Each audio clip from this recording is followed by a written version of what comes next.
Hello बच्चों, मैं आपकी उर्मिला टीचर आप सभी का स्वागत करती हूँ। और अभी हम पढ़ेंगे वाणिज्य पत्र व्यवहार और सेक्रेटरियल प्रैक्टिस, यानी हम एसपी पढ़ रहे हैं।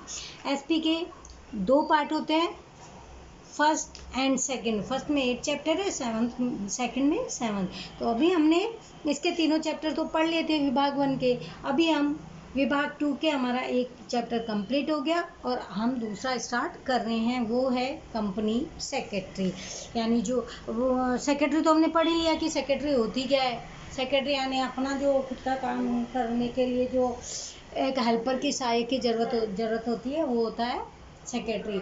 अभी हम पढ़ेंगे कंपनी सेक्रेटरी। कंपनी सेक्रेटरी किसे कहते हैं? जो कंपनी में जो सेक्रेटरी होता है वो।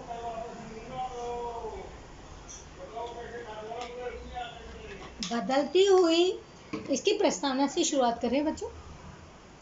बदलती हुई सामाजिक व्यवस्था के अंतर्गत वाणिज्य के स्वरूप में परिवर्तन हुआ। जैसे जैसे व्यवस्थाएं बदल रही है, जैसे जैसे समय बदल रहा है, तो जो आंतरिक वाणिज्य है उसके स्वरूप में भी लगातार परिवर्तन हो रहा है।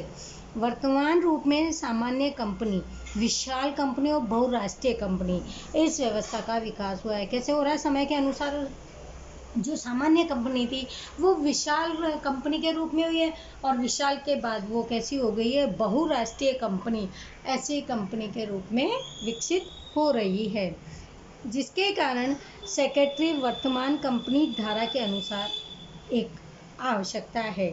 कंपनी अब ऐसे काम के लिए क्या है इनका, जिसके कारण क्या हो गया कि एक सेक्रेटरी की आवश्यकता होने लगी है। कंपनी सेक्रेटरी कंपनी के ढांचे का एक विशिष्ट संचालकीय अधिकार है, और कंपनी को जो चलाने वाला होता है, जो उसका विशिष्ट संचालन करने वाला जो होता है, वो किसके द्वारा किया जाता है? एक सेक्रेटरी के द्वारा ही ये किया जाता है। तो इसीलिए संचालकीय अधिकारी की आवश्यकता होती है, यानी जो चलाने वाला होता है वह कंपनी धाराओं का पालन करके असरकारक कार्यनिष्ठ प्रबंध करता है। वह क्या करता है? सेक्रेटरी क्या करता है? जो कंपनी की धारा है उसका पालन करता है, यानी किस प्रकार से कंपनी का काम करवाना है, ये सब उसकी जानकारी में होते हैं। उसका पालन भी करता है। असरकारक, जो भी कंपनी को अच्छे से काम में लगाना है, कार्यनिष्ठ प्रबंध करता है, यानी अच्छा से अच्छा कार्य करने का प्रबंध भी करता है। नई कंपनी धारा 2013 के अनुसार सेक्रेटरी को चाबी रूप संचालकीय व्यक्ति यानी की मैनेजरल प्रोनल का दर्जा, यानी KMP का दर्जा भी दिया गया है। इसको सेकेंडरी को चाबी रूपी संचालक का दर्जा क्यों किया है? जिस प्रकार से अगर हम घर में ताला लगाते तो ताला हमारे लिए मेन इंपॉर्टेंट क्या करता है? चाबी अगर नहीं होगी तो हम ताला नहीं लगा सकते। उसी प्रकार अगर कंपनी में सेक्रेटरी नहीं होगा तो वो कंपनी सही रूप से नहीं चल सकती। कंपनी धारा में ऐसे चाबी रूपे संचालकीय व्यक्ति में 5 व्यक्तियों का समावेश होता है। ये जो संचालक होता है ये इसके अंतर्गत, यानी ये अकेला ही काम नहीं करता, इसमें 5 व्यक्तियों का समावेश होता है। ये क्या, पहला क्या इसमें? मैनेजिंग डायरेक्टर या प्रमुख प्रबंध अधिकारी या मैनेजर, पूर्ण समय का संचालक। इसको ये देखो, मैनेजिंग डायरेक्टर, प्रमुख समय अधिकारी, मैनेजर, पूर्ण संचालक, फिर कंपनी सेक्रेटरी और प्रमुख वित्तीय सेक्रेटरी। इस कंपनी संचालक को, सेक्रेटरी को मेन क्यों माना गया है? क्योंकि ये कंपनी का चाबी रूपी स्वरूप माना गया है, और चाबी रूपी वाले को क्या किया जाता है? खास तौर का दर्जा दिया जाता है। और अपनी जब कंपनी चलानी होती है तो उस समय भी क्या है, कंपनी में सेक्रेटरी का होना अत्यंत आवश्यक होता है। इस तरह कह सकते हैं कि कंपनी धारा के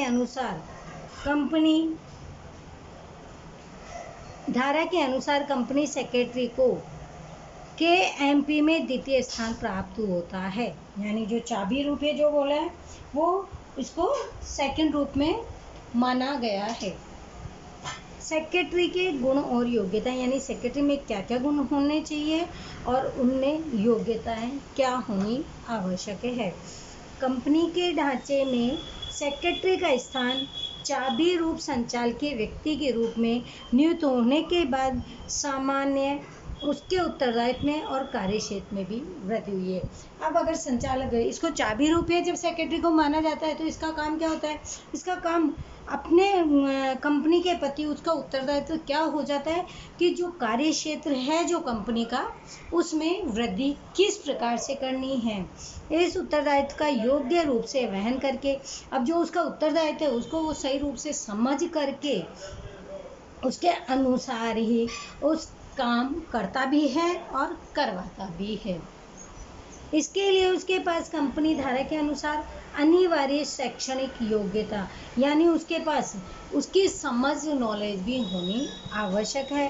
और अतिरिक्त अब ऐसा नहीं शैक्षणिक योग्यता है, पढ़ा लिखा ही नहीं, उसके अलावा उसको संपूर्ण उसमें योग्यताएं होनी चाहिए। अब वो क्या क्या योग्यताएं वो देखिए। सेक्रेटरी के गुण और योग्यताएं। पहले हम सेक्रेटरी के गुणों के बारे में पढ़ते हैं। सबसे पहला है अच्छा स्वास्थ्य। अगर मान लीजिए सेक्रेटरी है, बीमार रहेगा तो काम कर पाएगा? वो कर ही नहीं सकता। प्रामाणिक, यानी उसके पास क्या होना चाहिए? वो एक संचालक जो होता है वो अच्छे प्रमाण का होना चाहिए, निष्ठा वाला होना चाहिए। आकर्षण, अब देखने में तो थोड़ा ढंग का होना ही चाहिए ना। अगर कोई होता है तो नहीं, कोई कहेगा ही नहीं अरे कौन है ये, तो नहीं कर सकता, इसकी शक्ल से नहीं दिख रहा। तेजस्वी, बुद्धिमत्ता। पांचवा इंडियन नेशनलिटी, इसका कंप्लीट इधर है, डिटेल्स इधर है।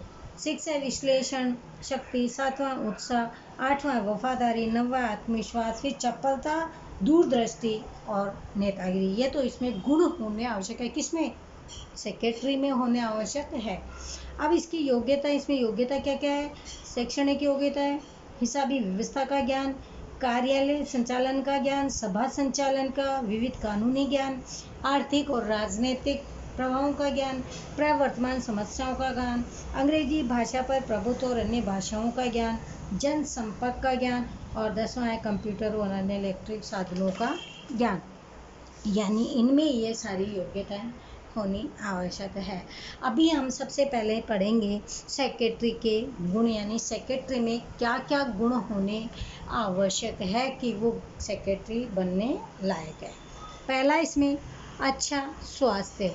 अच्छा स्वास्थ्य यानी बिना बीमार, तंदुरुस्त। कंपनी सेक्रेटरी प्रमुख संचालन अधिकारी होने के कारण उन्हें अलग अलग परिस्थिति में अलग अथक परिश्रम करना पड़ता है, यानी अलग जो कंपनी। अब अच्छा स्वास्थ्य क्यों होना चाहिए? क्योंकि उनको क्या करना है, वो एक संचालक के अधिकारी है सबसे पहला। तो अब संचालक के अधिकारी है, यानी संचालन चलाने वाला है, तो उसको अब कोई सी भी परिस्थिति हो उसके अनुसार उसको काम कर, खुद को नहीं करना पड़ता, मेहनत तो उसको ही करनी पड़ती है। काम तो श्रमिकों से करवाएंगे, लेकिन मेहनत तो उनको ही करनी पड़ती है, परिश्रम उनको करना पड़ता है, अनियमितताओं का सामना करना पड़ता है। अब ये भी हो जाता है कि कोई समय नहीं रहता, कभी भी किसी को भी देखना, अब हो सकता है 2 घंटे किसी में लग जाए, 1 घंटा लग जाए, खड़े रहना पड़ जाए, तो इनका सामना भी इनको करना पड़ता है। ऐसे कठिन कार्यों को सरलता से करने के लिए उसके पास अच्छा स्वास्थ्य होना चाहिए, यानी इतनी उसमें पावर होनी चाहिए कि 2-4 घंटे एक जगह वो खड़ा भी रह सकता है, बिना खाना पीना भी रह सकता है, मतलब कुछ भी हो सकता है, तो वो ऐसा प्रिपेयर होना आवश्यक है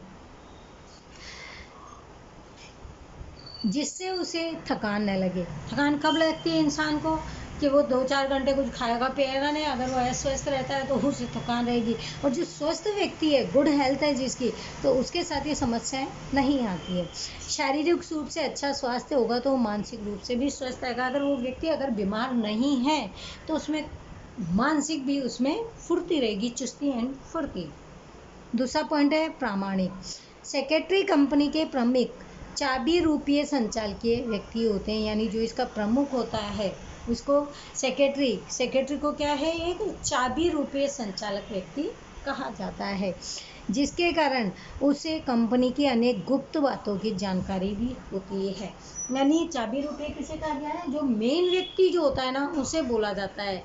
तो उसको क्या है, जो भी किसी भी प्रकार की अगर कंपनी में कोई बात चलती है और गुप्त रहती है, यानी किसी और को हम नहीं बता सकते, लेकिन सेक्रेटरी को ये सब जानकारी होती है। अतः वह निष्ठावान, प्रामाणिकता से काम करना आवश्यक है। अब किसी के प्रति निष्ठावान होना तो जरूरी है, अगर बेईमानी कर दी तो कितनी गलत बात है। इसीलिए भरोसे वाला व्यक्ति होना चाहिए। उसकी अच्छी आदतें अन्य अधिकारियों के लिए प्रेरणा बनती है। अब उसकी आदत अच्छी कैसे होनी चाहिए, जैसे काम समय पे करे, फालतू की चीज़ें खाना पीना नहीं, सबको प्यार से रहना करना, इस जो भी आदतें इंसान में काफ़ी सारी होती है, वो ऐसी होनी चाहिए जो दूसरों को अच्छी लगे, दूसरे के लिए प्रेरणा बने। खुद चरित्रवान बनता है। मतलब चरित्रवान व्यक्ति होगा तो दूसरों को भी उनको देखने से कुछ अच्छा ही लगेगा।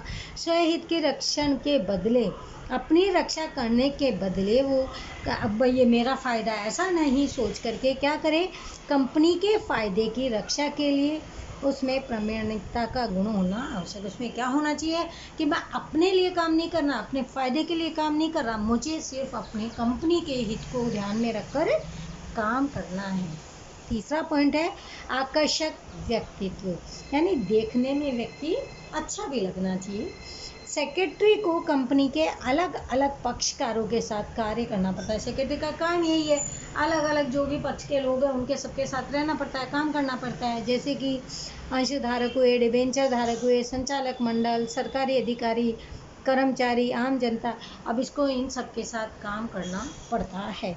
तो साथ साथ में सरकारी विभागों, बैंकों और अन्य निशांतों के साथ काम करना पड़ता है। जो बड़े बड़े लोग होते हैं उनके साथ भी इन लोगों को काम करना पड़ता है।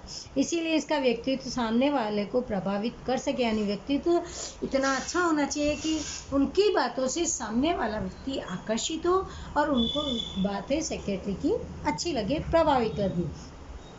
ऐसा आकर्षक और प्रभावशाली व्यक्ति होना आवश्यक है। ये हम पढ़ रहे हैं इनके गुण। चौथा है तेजस्वी बुद्धि वाला। तेजस्वी यानी शार्प, तेज बुद्धि वाला, दिमाग वाला। सेक्रेटरी को दैनिक वही कार्य करने पड़ते हैं। दैनिक से इसको सेक्रेटरी को क्या रोज़मर्रा रोज़ के काम करने पड़ते हैं, जो भी काम होते हैं अपनी कंपनी में। सेक्रेटरी को धंधा की है, आर्थिक, कायदा की है और नीति विषयक फर्ज अदा करनी पड़ती है। यानी इसके पास क्या होता है, इसके नीति नियम जो भी होते हैं कंपनी के प्रति होते हैं, जो भी काम धंधा से हो, आर्थिक कायदा, इन सब में इनको नीति के अनुसार काम करना पड़ता है और करवाना भी पड़ता है। ये इनका फर्ज होता है। यह कार्य सरलता से कर सके उसके लिए उसमें तेजस्वी बुद्धि। अब माइंड तेज है ना तो वो और अच्छा काम, नई नई नई चीज़ों का खोज करेगा, नई नई जानकारियाँ देगा, अगर शार्प माइंड है तो। इसीलिए सेक्रेटरी को कैसा होना चाहिए, तेजस्वी बुद्धि वाला व्यक्ति। फिफ्थ पॉइंट है निर्णय शक्ति। कोई भी परिस्थिति में तुरंत निर्णय लेने का कार्य कठिन होता है, यानी हम जल्दी से डिसीजन नहीं ले सकते, डरते हैं कि कहीं हमने जल्दी से जो डिसीजन लिया वो कहीं गलत नहीं हो जाए। किंतु दैनिक कार्य सफल संचालक करने के लिए शीघ्र निर्णय शक्ति आवश्यक है। अब कंपनी में जो रोजमर्रा के काम होते हैं उसमें जल्दी से, यानी कोई भी अच्छा काम सफल संचालक के लिए क्या होता है कि वो इमीडिएट निर्णय ले, तुरंत निर्णय ले। उसमें यह उस कब लेगा, जब उसमें ये सब कैपेसिटी होगी ना तब।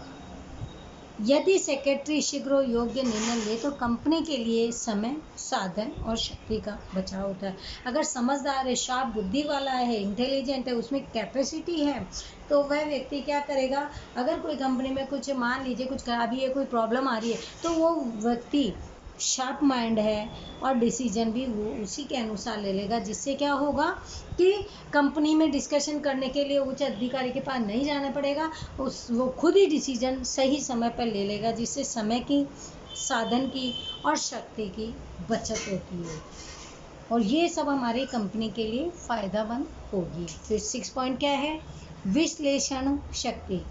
सेक्रेटरी कंपनी की तरफ से अनुबंध करता है, सेक्रेटरी के द्वारा ही होता है कंपनी के जो भी जिस भी प्रकार के काम होते हैं, अनुमति तैयार करना, देना, करना, वो उसके संदर्भ में अलग अलग परिस्थितियों का विश्लेषण करने की उसमें क्षमता भी होनी चाहिए। यानी अलग अलग परिस्थितियों में हम नई क्या खोज करें, ये सब उसमें होना आवश्यक है। कोई प्रशासनिक प्रश्न उपस्थित हो जाए तो उसकी संपूर्ण जानकारी प्राप्त करके तथा भावी परिणामों पर विचार करके निर्णय भी लेता है। मान लीजिए अब कर्मचारी हैं, कई अब प्रश्न काफ़ी सारे उठ जाते हैं, कई समस्या आ जाती है तो प्रश्न भी उठते हैं, तो उन सबको समझ करके उस सबकी जानकारी ले करके, यानी सुननी चाहिए सबकी समस्याएं, फिर उनकी जानकारी ले करके पूरी जानकारी और उन पर अच्छे से विचार करके, यानी कौन सा सही है क्या गलत है, विचार करके सोच समझ करके उसके बाद निर्णय लेने का काम भी सेक्रेटरी का होता है। यदि विश्लेषण क्षमता न हो तो गलत निर्णय लेने का डर होता है, और उसमें ऐसी क्षमता होनी चाहिए। क्षमता कैसी? पहले बात हो कि सबकी समस्याओं को सुनना, कई में की इतनी कैपेसिटी नहीं होती कि समस्या को सुने, तो ऐसे इसमें क्या बताया कि सेक्रेटरी में ये गुण है कि ऐसी क्षमता होनी चाहिए कि वो सबकी बात सुने, सबकी समस्याएं सुन पर उन पे सभी बातों को निर्णय ले और जो सही है वो करे। अगर विश्लेषण क्षमता न होगी तो फिर उसमें क्या होगा? गलत काम होगा। और विश्लेषण क्षमता होगी तो कंपनी के प्रति वो बिना डर के अच्छा कार्य, अच्छा निर्णय ले सकेगा। 7 पॉइंट है उत्साह। उत्साही सेक्रेटरी अन्य कर्मचारियों के लिए प्रेरणा रूप होता है। एक उत्साह होना चाहिए हमें काम करने का, ऐसे बोरिंग नहीं, आलस नहीं कि देख के दूसरा लोग भी आलस करने लग जाए। यानी उत्साह होकर, यानी जब हम काम करते हैं तो वो कर्मचारियों के लिए प्रेरणा होता है, यानी कर्मचारियों के उत्साह को बढ़ाना। आप बहुत अच्छा काम कर रहे हो, आप अच्छे हो, इतनी मेहनत कर रहे हो और ये कितना सुंदर है आप, अगर उनके लिए वो क्या है, उत्साही सेक्रेटरी होगा तो कर्मचारियों के प्रति वो प्रेरणा का रूप होता है, उनको प्रेरणा मिलती है उनसे, उनमें भी उत्साह की भावना जागृत होती है, क्योंकि निरुत्साही व्यक्ति काम को बोझ रूप मानता है। एक तो हम ऐसे सोचे उत्साह से कि नहीं हमें ये करना है, ये हमारा काम है, तो वो उत्साह होता है। लेकिन अगर जो निरुत्साही व्यक्ति होगा तो वो जो काम कर रहा है ना, एक तो पहले उसमें उत्साह ही नहीं है, और जो वो काम कर रहा है उसको भी वो बहुत समझ के करता है कि कर लो कर लो कर लो, पैसे के लिए कर रहे हैं, तो वो एक बोझ रूप बन जाता है। उत्साही व्यक्ति कार्य को सरल बना देता है, काम करने का आराम से प्यार से काम करो तो वो काम उत्साही से और बिना किसी जो भी कठिन कार्य वो भी कार्य सरल हो जाता है। अब है 8 पॉइंट वफादारी। सेक्रेटरी कंपनी का प्रमुख अधिकारी होने के कारण उसके पास कंपनी की अति महत्वपूर्ण और गुप्त जानकारियां भी होती है, अतः उसमें वफादारी के गुण होना आवश्यक है। यदि प्रतिस्पर्धा कंपनी को गुप्त जानकारी देकर निजी लाभ प्राप्त करे तो कंपनी नहीं चल सकती है। सेक्रेटरी कैसा होना चाहिए? उसके पास सारी जानकारियाँ उसी के पास होती है कंपनी की, अब वो चाहे गुप्त जानकारियाँ हो चाहे महत्वपूर्ण जानकारियाँ हो। अगर मान लीजिए एक वफादार व्यक्ति है, वफादार सेक्रेटरी है, तो उसमें ये गुण होना आवश्यक है कि अपनी कंपनी के जो भी हित के काम की जो भी हित है या जो भी गुप्त बातें हैं वो किसी और को नहीं बताएं। और यदि मान लीजिए वो वफादार नहीं है तो वो क्या करेगा? अपनी जो भी गुप्त जानकारी है वो किसको देगा? प्रतिस्पर्धी, यानी जो कंपनी का प्रतिस्पर्धी है उसको दे देगा। उससे क्या होगा? उसको देने से अपने कंपनी में नुकसान होगा और कंपनी को लाभ नहीं होने से वो आगे की ओर नहीं चल सकती। इसके लिए क्या होना चाहिए? कंपनी सेक्रेटरी वफादार व्यक्ति होना चाहिए जिस पर विश्वास किया जाए और वो विश्वास के लायक हो। 9 पॉइंट है आत्मविश्वास।